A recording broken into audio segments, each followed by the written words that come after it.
Hello, what's up? This is Sunanaya. The doctor gave me 30 session for my hair laser treatment. The purpose of hair laser treatment is to circulate the blood in my head, because when I touch my head there is a numb. It's like a solid, hard, thickened blood here, so it's I need to do laser treatment.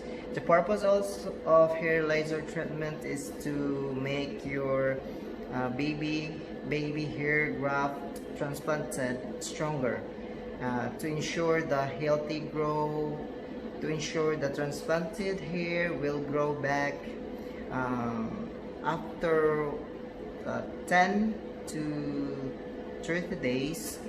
The transplanted hair will fall and the baby hair will grow as per the doctor. So I am monitoring my hair. Yeah, look, 50% was fallen. After 20 days, maybe more hair will fall and more baby hair will grow.